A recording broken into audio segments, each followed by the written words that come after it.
You're a public official, sir. I have every right to take you. You do not have permission to take me video or audio. Okay. Now, I know that you've done it. The only reason that I haven't gotten my attorney is because you have nothing to sue for. You don't have anything to sue for. You're a public official. Turn it off now. I'm not turning it off. You don't have permission to take me. I don't need your permission. You do need my permission. You're a public official, sir. I just got word from our legal. You have to have my permission. I don't think that's how it works. I'm not turning it off, sir. Don't touch me. Don't touch me. I'm not going to touch you. The appeal process is on the bottom. It's already signed. You need to leave the property. I have a hearing here, though, with the magistrate this morning. You need to leave the property. Use the damn clipboard, okay? Quit taking my fucking picture. And is that a camera? Yes, it is, ma'am. On your hat? It is. And you're taking my picture right now? I am. No. Ma'am, are you a public official? Am I what? Are you a public official? No. Do you work for the Charlotte County Sheriff's Office? Sure do. Okay, well, you're a public official. You have no expectation of privacy. I sure do. Alright, today's date, it's October 22nd, 2016, times 3 o'clock p.m. Present is myself, Officer Gonzalez, Corporal Graham, and the caller, Lisa Michelle Blanchard, date of birth 5/27 of 66. We are currently at 320 Sullivan Street in the city of Punta Gorda. Punta Gorda case number is 16-03058. Miss Lisa, I'm going to go ahead and read your perjury warnings. By having you raise your right hand and place you under oath, you are sworn to tell me the truth and not withhold any information. If you lied or withhold any information, you will be committing the offense of perjury. Perjury is a serious crime. Should I find that you have lied to me knowing in this statement, you can be charged under Florida law for violation of this perjury statute. Do you understand what I've just explained to you? Yes, I do. Okay, so would you raise your right hand? As a law enforcement officer in the state of Florida, I am empowered to swear you in under oath for the purpose of taking a sworn statement pursuant to Florida State Statute 117.10. Do you, Lisa Michelle Blanchard, solemnly swear or affirm that the statement and testimony that you are about to give is the truth, whole truth, nothing but the truth, so help you God? I do. Okay.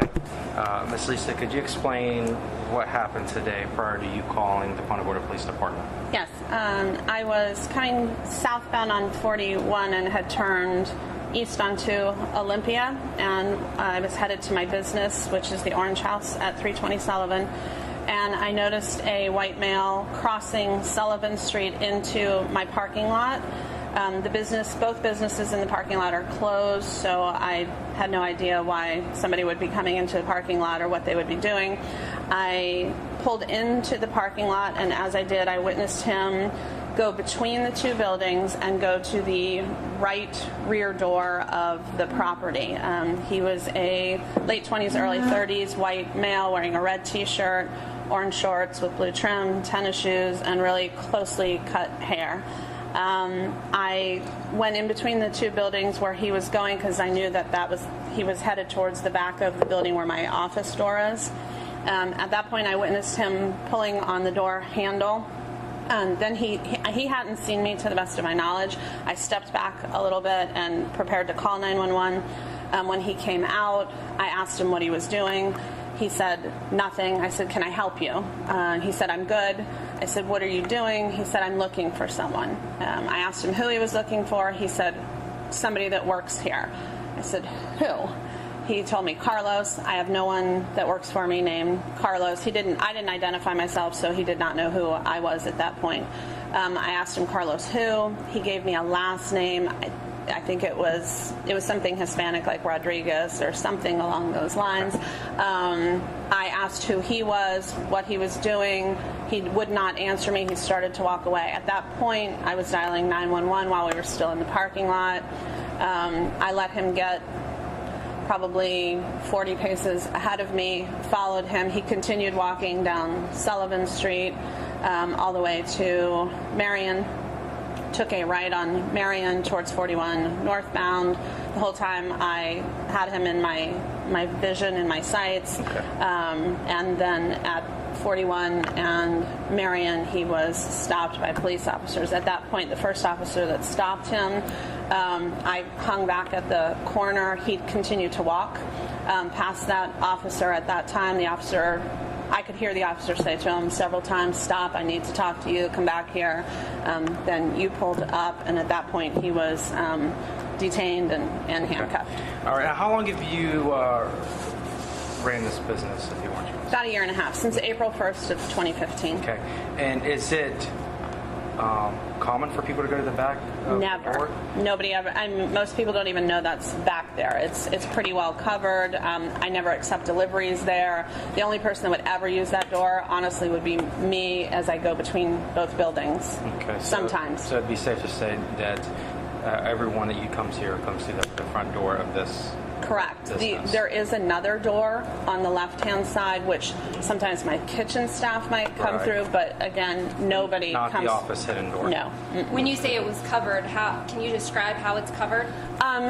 It's kind of tucked around behind the back of the building. There is foliage around it. There's actually a broken cooler out there that even obstructs the view a little bit more for it.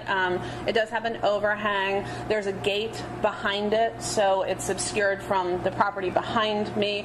It really is maybe like a 5x5 piece of concrete back there that's fairly well covered.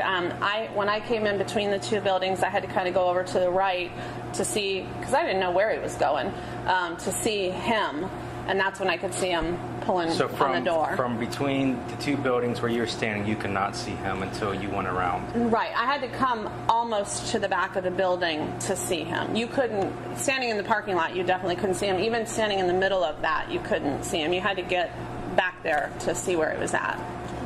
And there's no signage on that door, that says anything about being an entrance. There's no directing to that door at all.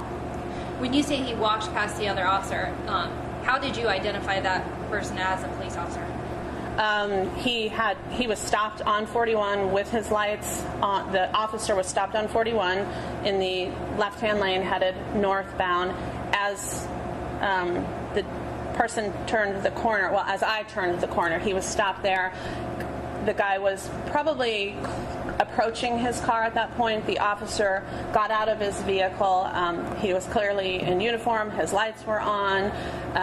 You're talking his red and blue flashing lights? Yes. Okay. Mm-hmm. And in a marked vehicle, it says police. Yes, Punta Gorda as Police well. Department. Mm-hmm. Okay.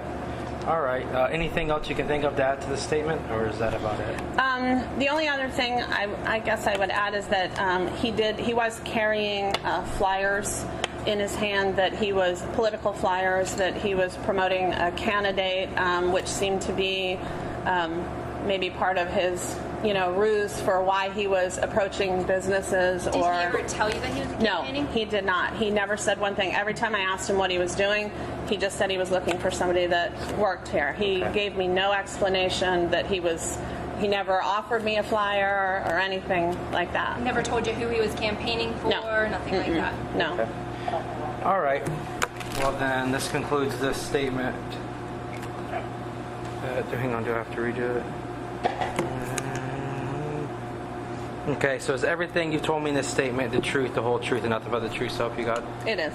Okay, this concludes this statement at 3:07 p.m. on October 22nd, 2016.